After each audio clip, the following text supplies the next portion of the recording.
Today we're gonna be doing something really fun, pork belly burnt ends. It's like 1 inch by 1 inch cube pieces of bacon candy. It's amazing. So with this, we're gonna do a snake in the kettle, but we're gonna do a different kind of snake. Instead of having one that goes all the way around, we're gonna have 2 miniature snakes that burn. There'll be more coals that'll be burning. So this is gonna cook at about 250, 275. You need to render down some of the fat.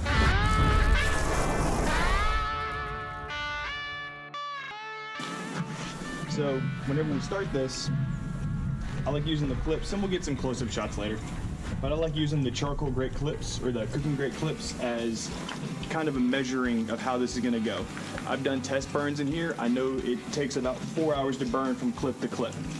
This is about a 6-hour cook, so I need to go from 1 clip to 1 to make 4 hours, and then go halfway to make my 6 hours. So we'll start doing our stack. You've seen us do it before on charcoal snake video. Oh, if you watch our channel, thanks. That video is doing pretty well, almost 10,000 views. Kind of amazing. Not kind of amazing, truly amazing. Thank you. The other good thing about this is if you're doing something small that's a quicker cook, you can have it sitting in the middle and keep even on both sides as it cooks.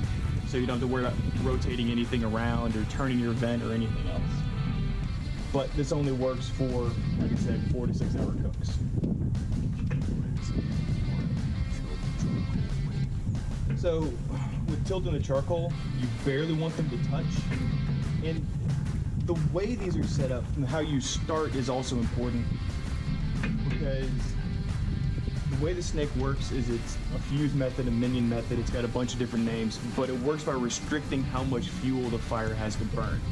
But with the angle that it's set at, one, it has where it's barely touching, so the charcoal has to burn across to actually light the next one.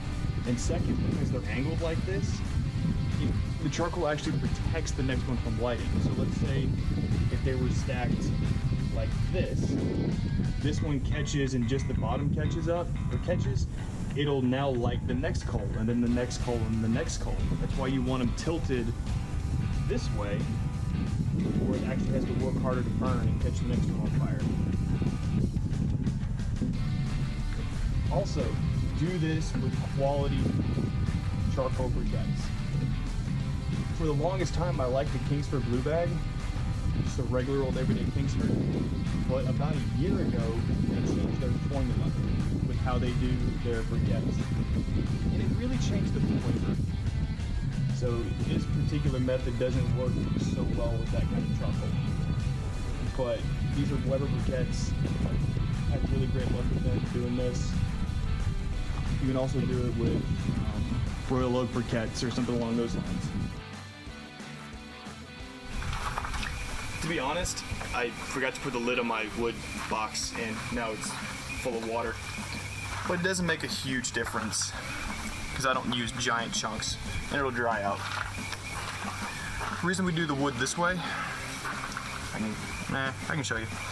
So we do the wood this way, same kind of premise. As the charcoal is burning, it lights this stick and then this stick burns. If we have them turned this way, if this stick catches, it'll burn faster, and it now lights these 4 coals ahead of time. So it's gonna make it burn hotter and faster than you want it to. Just a way of regulating all of it.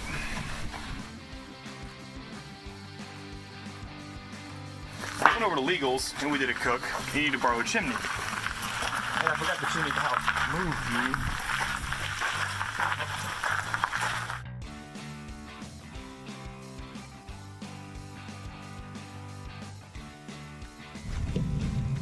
So with this, what we're gonna do, we've got, I don't know, 10 or 12 coals here. Just gonna stack them up and get them to start the snake. We're gonna do equal amounts of charcoal on both sides.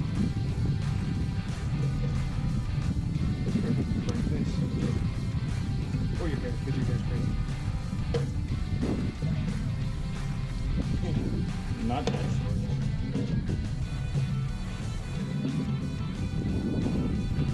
So having the charcoals like this reminds me, kind of ironically, about how some of the first smokers would do their things, where they would have what they call the king fire, where basically you would have literally a fire that's burning in a pit off to a side somewhere, and they would have different smoke pits going, and what they would do is instead of putting wood directly in the smokers, they would shovel coals into the different fire pits. One of these days we're gonna build a big cinder block pit out here because somebody wants me to do a whole goat and like whole hogs, things like that. And then you'll see that kind of thing. Hi everybody, this is my little redheaded actual child, Madison.